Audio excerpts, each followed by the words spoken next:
오늘 우리에게 주시는 말씀은 요한 1서 3장 11절에서 24절 말씀.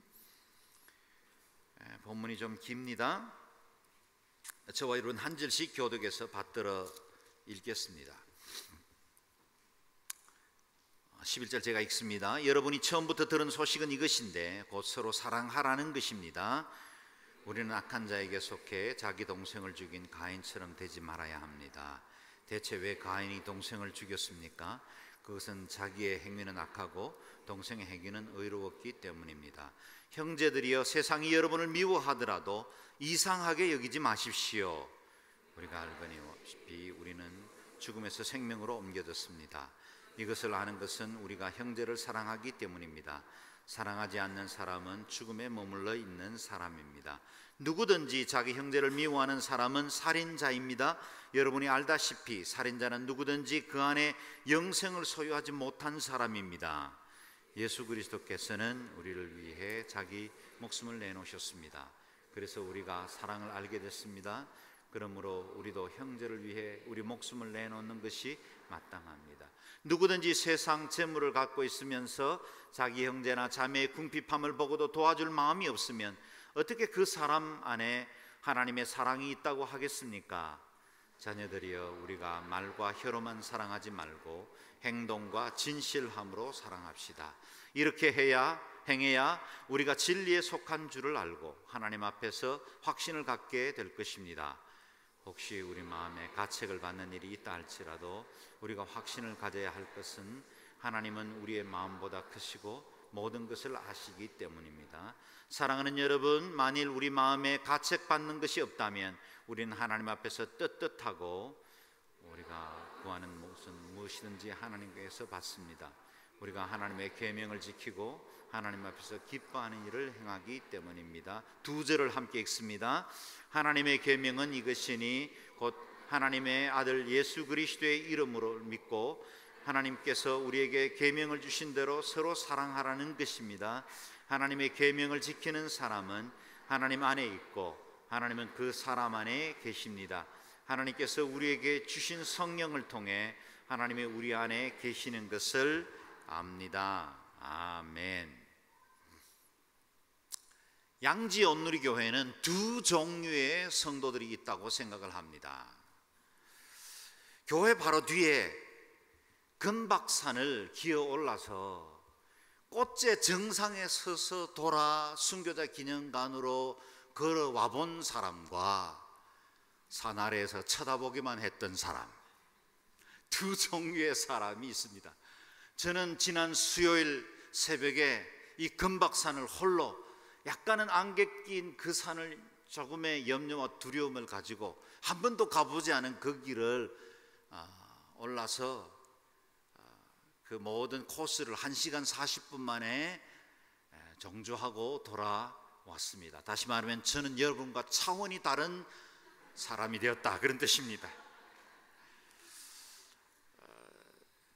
다행히도 잡풀 사이에 이렇게 나 있는 외길이었기 때문에 길을 잃어버릴 염려도 없었고, 또 그 숲이 얼마나 아름다웠는지, 그리고 그 정상에 섰을 때 그 기쁨이 얼마나 컸던지 제게는 아주 굉장한 즐거움으로 산행을 할 수가 있었습니다.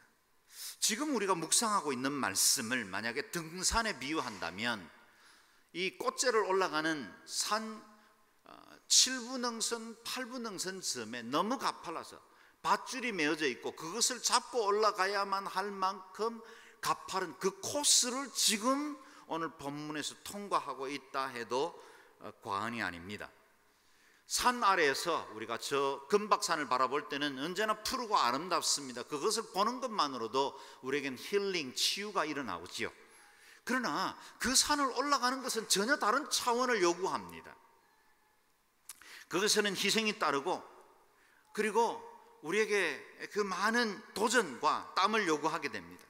오늘 우리는 사랑이라는 가장 따뜻하고 가장 아름다운 단어, 그래서 모든 사람들이 좋아하고 그리워하는 그 단어에 관해서 묵상하게 될 것입니다. 예전에 한 유행가 가사 중에 1000만 번 더 들어도 기분 좋은 말, 사랑해. 이 세상에서 가장 따뜻한 바다가 사랑해라고 하지 않습니까? 그렇다면 가장 차가운 바다는 어디일까요? 썰렁해입니다. 이 말을 듣고 아내가 자기 집에 들어가서 남편에게 물어봤습니다. 여보, 이 세상에서 가장 차가운 바다가 어딘지 알아? 썰렁해. 그렇죠? 그럼 가장 따뜻한 바다는 뭔지 알아? 그래서 남편이 그동안 사랑을 고백하지 않았기 때문에 사랑해 라고 말할 줄 알았더니 열바다 그랬다는 겁니다. 가장 따뜻한 바다죠. 어쨌든 이 사랑이라는 용어는 누구나 좋아하고 누구나 그리워하는 단어인데, 그러나 이 사랑이라는 단어를 성취하는 데는 마치 산 아래에서 산 위를 보는 것과 산을 기어 올라가는 것 사이에 일어나는 차이만큼이나 큽니다. 사랑을 실행해 나가는 것은 힘겹고 어려운 헌신을 요구하죠. 먼저 11절 말씀을 같이 읽어보겠습니다. 시작. 여러분이 처음부터 들은 소식은 이것인데 곧 서로 사랑하라는 것입니다. 우리가 잘 아는 것처럼 서로 사랑하라는 명령은 처음 들은 말씀도 아니고 낯선 명령도 아닙니다. 우리가 처음 예수님에 대해서 들을 때 이 말씀도 함께 들었을 것입니다. 예수님에 관해서 어느 누군가에게 말할 때 사랑을 빼놓고는 주님을 설명할 수도 없을 것입니다. 복음서가 무엇입니까? 그때 사랑을 빼놓고 말할 수 없습니다. 저기 율법에 담긴 이야기의 핵심이 뭡니까? 그 중심도 역시 사랑입니다. 사랑을 제외하고는 하나님에 대해서도 복음에 대해서도 천국에 대해서도 말할 수도 없습니다. 그래서 우리는 사랑에 대해서 익히 잘 알고 있습니다. 사도 요한이 늙어서 병들어 죽음에 이르게 되었을 때 제자들이 스승에게 나아가서 물었습니다. 스승님, 이 땅을 떠나시기 전에 우리에게 가장 중요한 가치에 대해서 말씀해 주십시오. 우리에게 남길 그 유언적인 말씀을 주십시오. 그랬더니 요한이 말하기를 사랑하라는 말 외에 내가 무슨 말을 더 할 수 있겠느냐. 그와 같이 사도 요한의 마음속에는 온통 하나님의 사랑, 예수 그리스도로 말미암아 주어지는 그 사랑으로 가득 찼고, 또 그 사랑받은 자는 마땅히 사랑하는 공동체를 이루어야 한다고 말씀하고 있는 것입니다. 사랑에 관한 하는 요한 1서보다 더 레디컬한 복음의 명령이 없는 것 같습니다. 그래서 요한 1서는 우리에게 엄청난 도전 앞으로 이끕니다. 사도 요한은 사랑을 말하면서 창세기 4장, 우리에게 익숙한 한 사건을 예로 들어 설명하고 있습니다. 12절에서 15절까지의 말씀 같이 읽겠습니다. 시작. 우리는 악한 자에게 속해 자기 동생을 죽인 가인처럼 되지 말아야 합니다.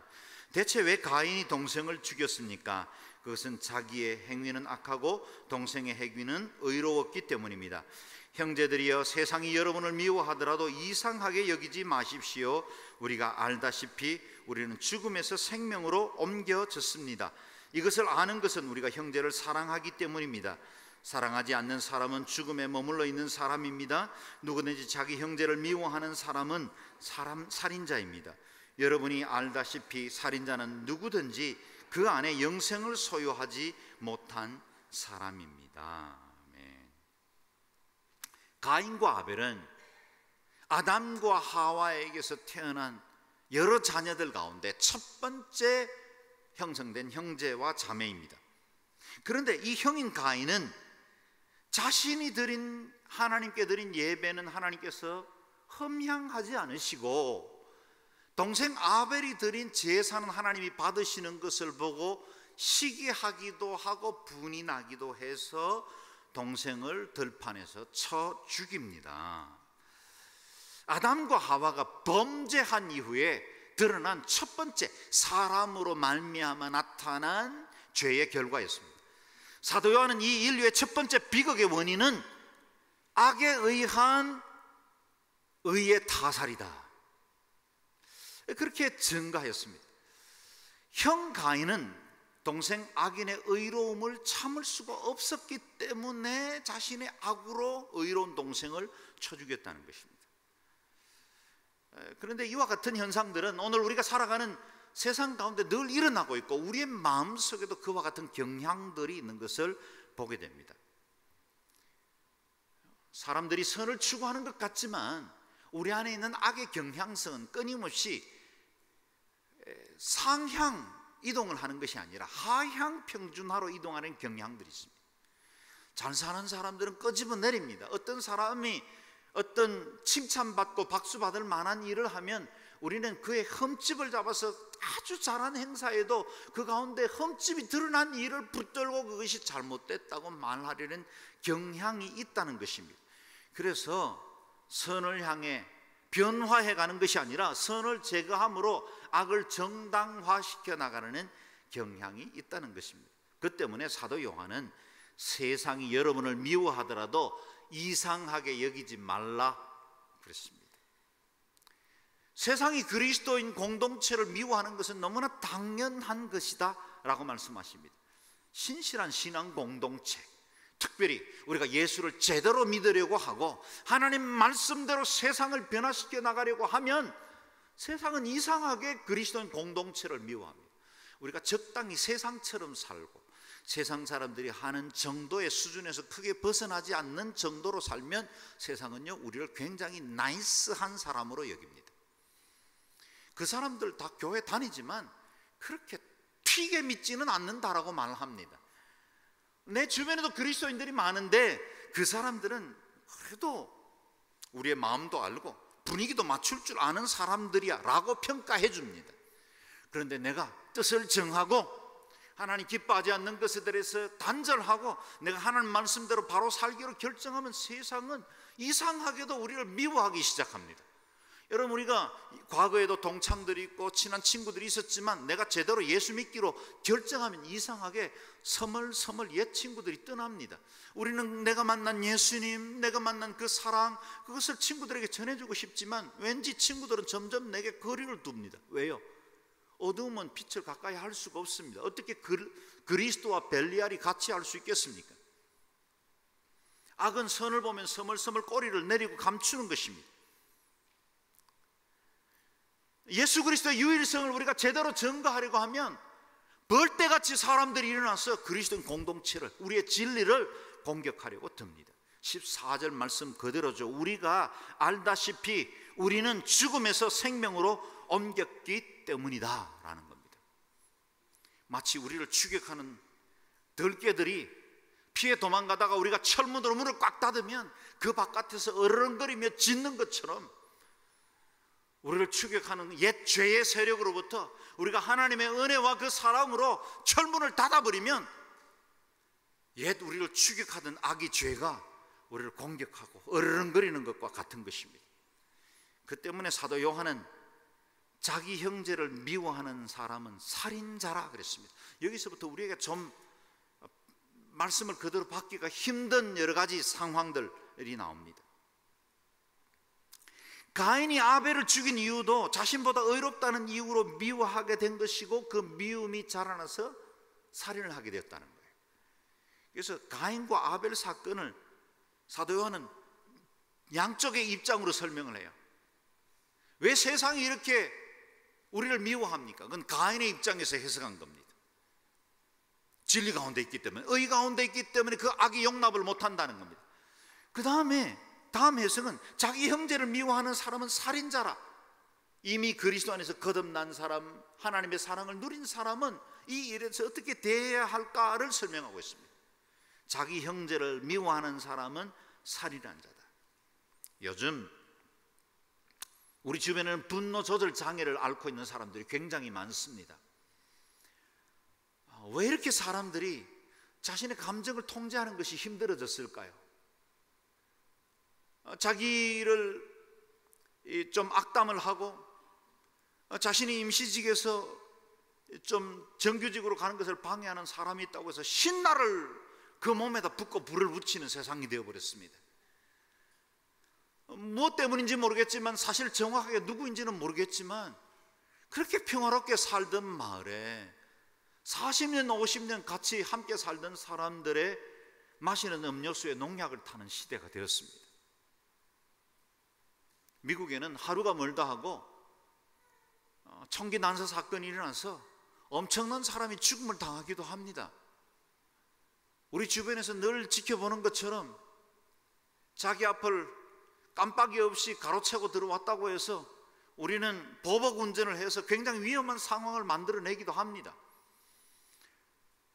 우리 안에 있는 이 분노도 때때로는 조절되지 못할 때가 많은 것입니다. 그런데 이런 모든 것들이 이 자라나고 성장해야 할 때 살인이 된다는 겁니다. 그래서 사도 요한은 가장 중요한 너희 마음의 근본에서부터 사랑에 관한 부분을 다루지 않으면 결코 온전한 하나님의 사람으로 살아갈 수 없다는 사실을 설명하고 있습니다. 예수님은 형제를 미워하는 자는 이미 살인한 자라, 그 마음속에 미움을 가진 자는 살인의 마음을 가진 자, 살인한 자라고 주님께서 말씀하셨죠. 그 모든 죄가 마음으로부터 비롯되기 때문입니다. 그래서 조금 전 읽은 말씀을 도식으로 그려보면 이렇습니다. 형제를 미워함 이퀄 살인자 이퀄 살인자는 영생 없음. 본문 말씀 그대로입니다. 더한 것도 없고 뺀 것도 없습니다. 좀 두렵죠? 형제를 미워함, 그것은 살인한 것입니다. 살인자에게는 영생이 없습니다. 만약에 이걸 조금 더 줄여서 설명을 하면 이 두 개의 도식이 나옵니다. 형제를 미워하는 것은 영생이 없습니다. 오늘 예배 잘못 오셨죠? 만약에 이 말씀을 문자 그대로 믿는다면 우리 중에 자유로운 사람이 아무도 없을 거예요. 두렵습니다. 우리 중에 형제 미워해보지 않는 사람이 어디 있겠습니까? 지금도 미움의 감정을 충분히 해소하지 못한 채로 예배 자리에 와 앉아 있는 분들도 있을 겁니다. 형제를 미워하면 살인한 자고 그 살인자는 영생이 없다요. 그렇다면 저와 여러분은 영생을 누리지 못한 사람입니까? 우리 중에 대부분이 영원한 생명을 누리지 못한 자처럼 살아가는 것이 사실입니까? 하는 질문 앞에 우리 가슴이 먹먹해집니다. 그런데 여기요, 여러분, 순서가 중요합니다. 우리 하나님께서 이 일을 통해서 우리에게 주시고 싶은 메시지가 분명해요. 우리가 사랑해서, 그래서 형제를 미워하지 않아서 우리의 의가 자라서 어느 날 충분히 사랑하게 됐고 그 사랑 때문에 우리는 영생을 받고 하나님의 자녀가 되는 이 순서가 아닙니다. 우리는 하나님의 자녀가 되었습니다. 영원하신 하나님의 사랑의 본체이신 그분이 우리 안에 들어왔어요. 그러면 그분이 주인이 된 인생, 그분이 다스리는 삶을 살아야 하고, 그렇다면 그 사람 안에서는 형제를 미워하는 일이나 그것이 살인으로 자라나는 일이 있을 수 없다는 거예요. 여러분 안에 영생이 있기를 바랍니다. 그 영생은 어디로부터 출발됐습니까? 예수 그리스도. 예수 그리스도, 하나님의 아들의 이름을 믿는 너희에게 이것을 쓴 것은 너희에게 영생이 있음을 알게 하려 함이라. 5장 14절에 사도 요한은 다시 반복해요. 사랑의 행위가 영생을 주신다고 말씀하지 않아요. 예수 그리스도의 그 구원의 은총을, 십자가를 믿는 사람들에게 영생이 주어져요. 그렇다면 영생 있는 사람이라면 우리의 삶은 마땅히 사랑이 드러나야 한다는 거예요. 그것을 설명해 주는 말씀이 이어지는 말씀입니다. 23절 24절을 같이 읽겠습니다. 시작. 하나님의 계명은 이것이니 곧 하나님의 아들 예수 그리스도의 이름을 믿고 하나님께서 우리에게 계명을 주신 대로 서로 사랑하라는 것입니다. 하나님의 계명을 지키는 사람은 하나님 안에 있고 하나님은 그 사람 안에 계십니다. 하나님께서 우리에게 주신 성령을 통해 하나님이 우리 안에 계시는 것을 압니다. 아멘. 하나님이 우리에게 주신 성령을 통해서 저와 여러분은 하나님의 사랑이 우리 안에 거하시는 걸 알고 있습니다. 아멘. 하나님의 성령을 통해 하나님이 우리 안에 거하시는 것을 우리가 안다면 그 사랑이신 하나님, 그 사랑의 성품이 우리 안에 드러나는 것이 마땅하다는 거예요. 마땅하다는 거예요. 좋은 나무에 좋은 열매가 맺고 못된 나무에 못된 열매가 맺습니다. 우리가 살아가고 있는 이 생활 주변에서 늘 보고 있는 자연의 원리 그대로이죠. 콩 심은 데 콩 나고 팥 심은 데 팥 납니다. 제가 양지원 누리교회 온 지 7개월이 넘었는데 정말 행복하네요. 저를 행복하게 하는 것 중에 하나가 우리 성도들이 직접 가정에서 재배한 상치로 밥 사 먹을 때입니다. 집에서 따온 과일들, 유기농으로 기른 채소들, 또 이 계란, 새벽기도 끝나면 몇 알이 이렇게 계란이 있고, 이렇게 행복하게 먹게 해도 되나 이런 생각이 들 때가 참 많아요. 여러분만 드셨던 분들도 너무 마음 아파하지 마시고 그냥 제가 행복하다는 뜻입니다. 너무 좋아요. 근데 이 자연의 원리를 보면 하나님께서 주신 그 원리 따라 우리가 농사 짓고 심으면 그 모든 것들이 그대로 결과를 드러내요. 그대로 결과를.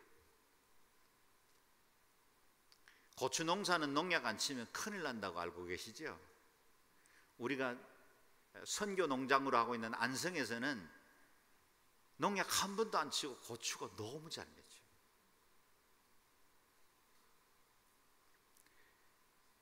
하나님께서 주신 자연의 원리로만 하면 모든 것은 그대로 열매 맺게 돼 있어요.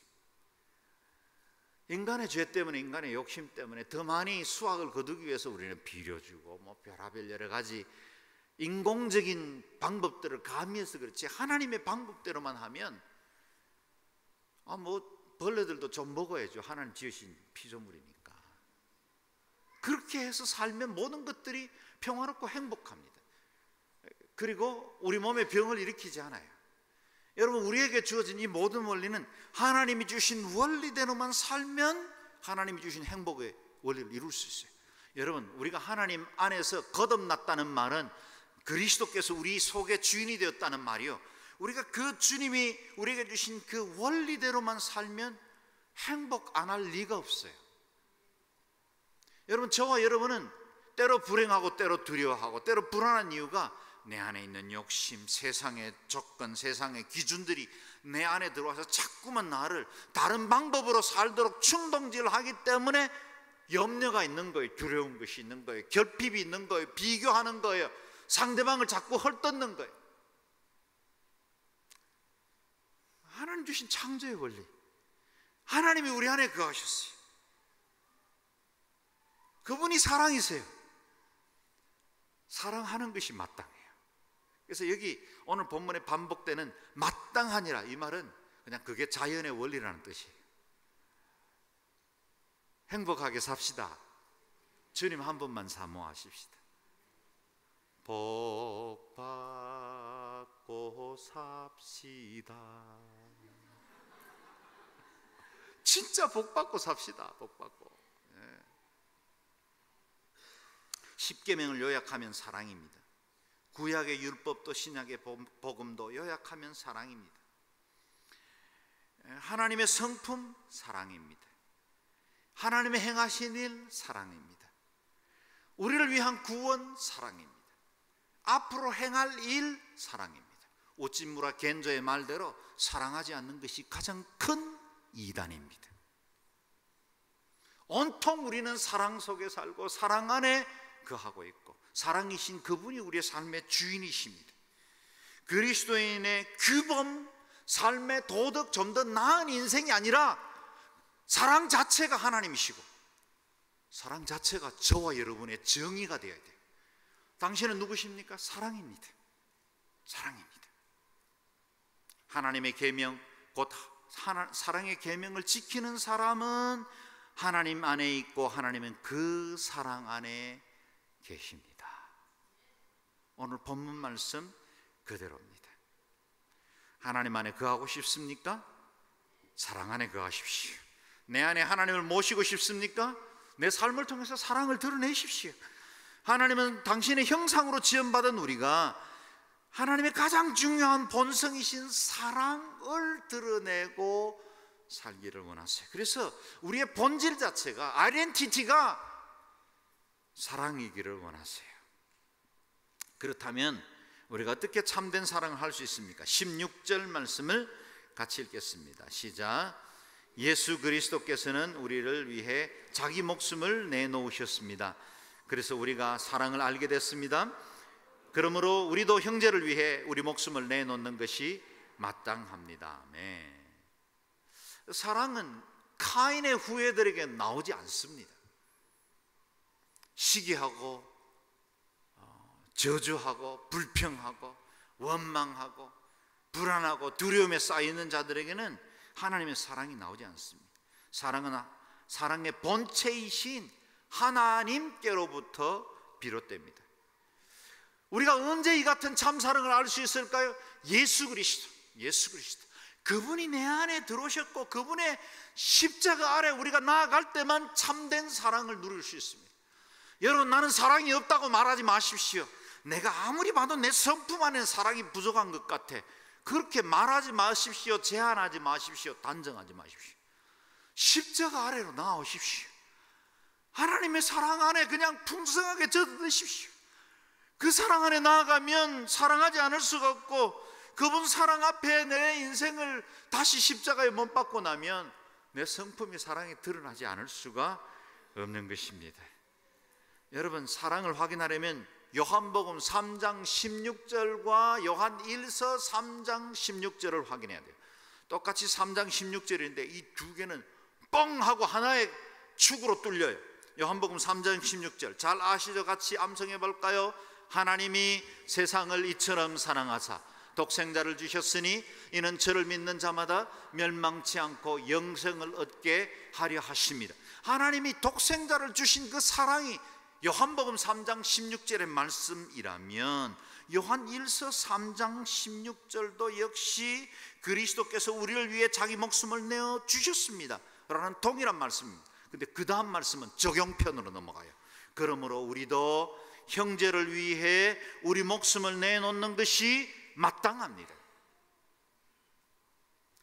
하나님의 아들이 우리를 위해서 목숨을 내놓으셨기 때문에 우리도 형제를 위해 목숨을 내놓는 것이 마땅합니다. 마땅하대요. 어렵죠. 옆에 분 얼굴 한번 보시겠어요? 내가 이분을 위해서 죽을 수 있어.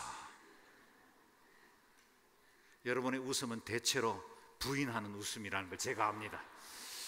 저 역시도 여러분에게 사랑하는 성도님 이렇게 부르지만 제가 여러분을 위해서 죽을 자신은 없습니다. 죄송합니다. 죄송합니다. 없습니다. 우리에겐 그만한 사랑이 없습니다. 무슨 목사가 그럴지 모르겠지만 죄송하지만 그럴 만큼은 없는 것 같아요. 제 장기를 여러분에게 떼어주면서 여러분 살고 저는 죽겠습니다. 저는 못할 것 같아요. 죄송해요. 우리에겐 그렇게 안 됩니다. 우리 인간의 인성으로는 안 되고 내 알량한 인격으로도 안 되고 내가 닦고 수양한 성품으로도 안 되고 목사 장로이기 때문에도 안 돼요. 그래서 우리는 하나님의 사랑 그 은혜 가운데로 들어가지 않고는 이 말씀은 그냥 부담이고 저기 멀리 있는 소수의 몇몇 사람들에게 자기 아들을 둘이나 죽인 사람을 자기 양자로 입양했던 손양은 목사님 같은 사람들에게는 적합한 이야기고 인도의 빈자들의 어머니였던 마더 데레사에게 적합한 이야기일지 모르겠지만 내게는 적합한 이야기 아닙니다. 그렇게 말할지도 모르겠습니다. 그러나 여러분, 우리가 십자가 아래로 나아가면 그분이 나를 위해서 죽으시고 나를 영원한 저주, 영원한 심판 가운데서 건져주셨다는 사실, 물과 피를 아낌없이 내어주셨다는 사실 때문에 우린 이 말씀이 우리의 믿음과 사랑의 최종 목표가 된다는 사실을 억셉트할 수가 있어요. 받아들일 수 있어요. 지금은 안 돼요. 그러나 그렇게 할 수 있으리라는 용기가 생기기 시작해요. 이 엄청난 사랑의 명령을 보면서 드는 생각이 있습니다. 하나님은 우리를 내가 알고 있는 것보다 더 크게 생각하신다는 사실이에요. 여러분, 우리가 고백했듯이 우리는 대부분 안 된다고 생각하고 있어요. 그런데 하나님은 이런 명령을 주실 때는 우리는 그와 같은 존재가 될 수 있다고 말씀하시는 거예요. 형제를 위하여 자기 목숨을 내어주는 것보다 더 큰 사랑이 없다고 말씀하십니다. 친구를 위하여. 우리 예수님 말씀하신 거 아니에요? 친구를 위하여 자기 목숨을 내어주는 것보다 더 큰 사랑이 없다. 내가 너희의 친구다. 그렇게 말씀하시면서 스스로 목숨을 내어주신 분이 그리스도십니다. 그래서 우리의 사랑의 기준은 어느 만큼이요? 목숨을 다른 사람을 위해서 내어줄까지. 우리 선교사님들이 자신의 행복과 편안함을 포기하고 저기 한 번도 인연이 없는 종족들을 향해서 나아가 삶을 들여 헌신하는 것과 같습니다. 그렇다면 어떻게 사랑할 수 있습니까? 17절에서 19절 말씀 읽습니다. 시작. 누구든지 세상 재물을 갖고 있으면서 자기 형제나 자매의 궁핍함을 보고도 도와줄 마음이 없으면 어떻게 그 사람 안에 하나님의 사랑이 있다고 하겠습니까? 자녀들이여, 우리가 말과 혀로만 사랑하지 말고 행동과 진실함으로 합시다. 이렇게 해야 우리가 진리에 속한 줄을 알고 하나님 앞에서 확신을 갖게 될 것입니다. 아멘.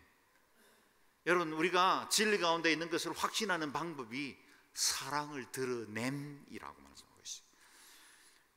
누가 형제자매가 헐벗고 굶주리고 있는데 그를 위해서 사랑하는 마음, 도와주고 싶은 마음이 없으면서 어떻게 하나님의 사랑을 받은 자라고 말할 수 있겠습니까? 그렇게 묻는 겁니다. 그래서 말과 혀로만 사랑하지 말고, 정말 저는 이 말씀 준비할 때 고민 많이 하면서 준비했습니다. 저는 사랑을 설교해야 되는데 정말 하나님 제 안에 이와 같은 사랑이 있습니까? 자신이 없어요. 사랑에 대해서 제가 유창한 여러 설교나 많은 예화들을 들어서 말할 수는 있지만 내 안에 정말 그런 사랑들을 가지고 있는가 생각해 보면 두렵고 부끄러운 것이 많습니다. 말과 혀로만 하는 사랑이 아니라 행함과 진실함으로 하라. 행함과 진실함으로 하라. 사랑은 살아있는 나무와 같아서 반드시 삶과 행동으로 드러나게 되어 있다는 것입니다. 인터넷에 떠도는 글 중에 사랑의 A, B, C, D, F, G 라는 글이 있는데 아마 읽어보신 분들이 많이 있을 겁니다. 누가 정리한 글인지 모르겠지만 참 잘 정리했다. 그리고 고린도전서 13장과도 많이 닮아있다, 그런 생각을 합니다. 가정에도 적용할 수 있고 부부에도 또 우리 그리스도인 공동체에게도 적용할 수 있는 그 이야기라고 생각을 합니다. 사랑의 A, accept. 사랑은 그대로 받아들이는 것이다 하는 겁니다.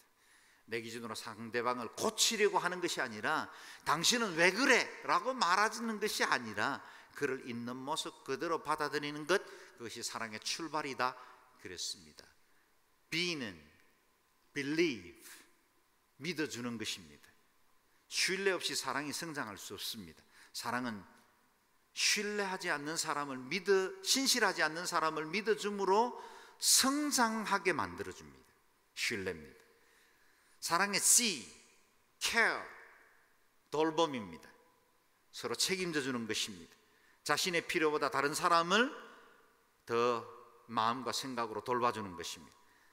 사랑의 D, desire, 기대하게 하는 것입니다. 포기하지 않습니다. 실망스러운 상황 중에도 여전히 소망을 갖습니다. 실패했고 넘어졌지만 여전히 그를 통해 하나님께서 새로운 일들을 이룰 것이라는 것을 열망하는 것입니다.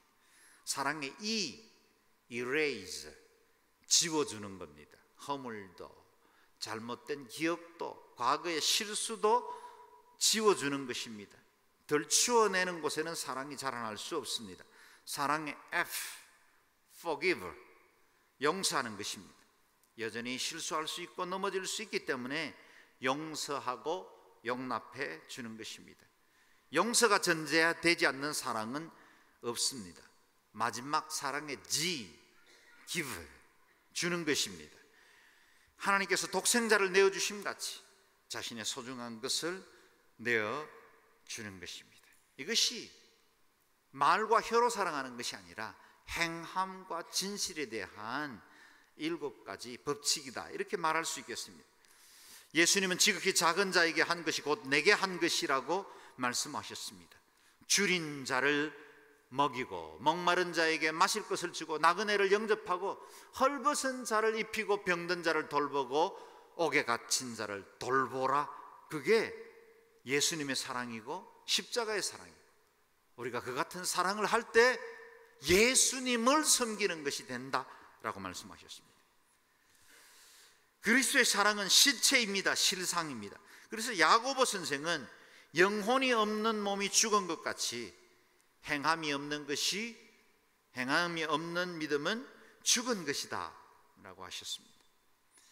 유명한 사랑장에서 사도 바울은 산을 옮길 만한 믿음이 있을지라도 사랑이 없으면 아무것도 아니요, 모든 것으로 구제하고 내 몸을 불살라 내어줄지라도 사랑이 없으면 아무 유익이 없다 했습니다.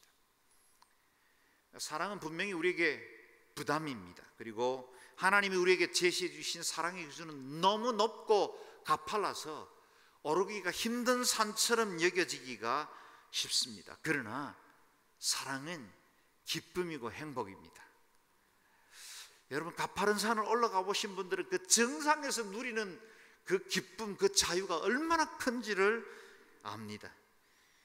한 시인의 고백처럼 사랑을 하는 것은 사랑을 받는 것보다 행복하나리라. 사랑하면 함께 살고, 사랑하지 않으면 함께 죽습니다. 한때 시대적 상황 때문에 금지곡으로 분류되기도 했던 양희은 씨가 불렀던 작은 연못이라는 노래 가사를 기억하는 분들이 있을지 모르겠습니다. 여러분이 박수 쳐주시면 제가 노래할 수도 있지만 오늘은 하지 않겠습니다. 아니에요, 오늘은 안 한다고 말씀드렸어요. 가사만 읽어드리겠습니다. 깊은 산 오솔길 옆 자그마한 연못엔 지금은 더러운 물만 고이고 아무것도 살고 있지 않지만 먼 옛날 이 연못엔 예쁜 붕어 2마리 살고 있었다고 전해지지요. 깊은 산 작은 연못. 어느 맑은 여름날 연못 속에 붕어 2마리 서로 싸워 한 마리는 물 위에 떠오르고 여린 살이 썩어 들어가 물도 따라 썩어 들어가 연못 속에서는 아무것도 살 수 없게 되었죠. 깊은 산 오솔길 옆 자그마한 연못엔 지금은 더러운 물만 고이고 아무것도 살고 있지 않죠. 작은 연못을 세상에 비유한 것입니다. 한 마리가 다른 한 마리를 해쳤습니다. 세상이 좁다고 생각한 거지요. 내게 더 많은 것들이 필요하다고 생각한 거죠. 나 혼자 누리고 싶었던 거죠. 그런데 그가 죽자 그것이 썩어서 물이 다 썩어버리고 그도 자신이 죽게 되었다는 비유적인 노래의 가사입니다. 사랑하면 함께 삽니다. 사랑하지 않으면 다 죽습니다. 신앙의 공동체는 이상하게도 사랑하면 부흥합니다. 누가 오르냐 그러면 공동체는 망하기 시작합니다. 사랑의 명령 앞에 떳떳한 사람이 누가 있겠습니까? 아무도 자신할 수 없지요. 그래서 마지막으로 20절에서 22절이 주어진 겁니다. 같이 읽겠습니다. 시작. 혹시 우리 마음에 가책을 받는 일이 있다 할지라도 우리가 확신을 가져야 할 것은 하나님은 우리의 마음보다 크시고 모든 것을 아시기 때문입니다. 사랑하는 여러분, 만일 우리 마음에 가책받는 것이 없다면 우리는 하나님 앞에서 떳떳하고 우리가 구하는 것은 무엇이든지 하나님 앞에서 받습니다. 우리가 하나님의 계명을 지키고 하나님 앞에서 기뻐하시는 일을 행하기 때문입니다. 아멘. 우리가 진실한 사랑을 하고 있다고 말하기에는 부끄러운 일이 많은 삶을 삽니다. 떳떳하지 않습니다. 그러나 한 가지 확신하는 것은 하나님의 사랑이 우리보다 크시고 하나님의 마음이 더 크십니다. 우리의 형편도 아시고 우리의 넘어짐도 아시고 우리의 부족함도 아시는 하나님이세요.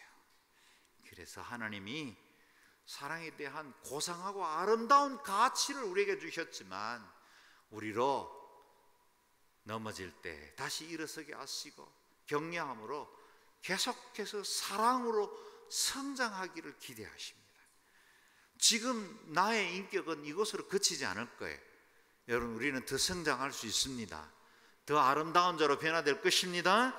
하나님 기뻐하시는 성품으로 예수 그리스도의 장성한 분량이 충만한 데까지 이를 줄로 믿습니다. 늘 세 가지만 점검하십시오. 첫 번째, 나의 사랑의 근거가 예수님의 십자가인가? 두 번째, 나의 사랑에는 입술이 아니라 희생과 섬김이 있는가? 세 번째, 나는 사랑의 사랑으로 그치지 않고, 입술의 사랑으로 그치지 않고 열매로 드러난 사랑을 하고 있는가? 이 기준에 따라 하나님 앞에 더욱더 성장하는 저와 여러분 되시기를 주의 이름으로 축원합니다. 이 시간에 같이 통성으로 한번 기도하겠습니다.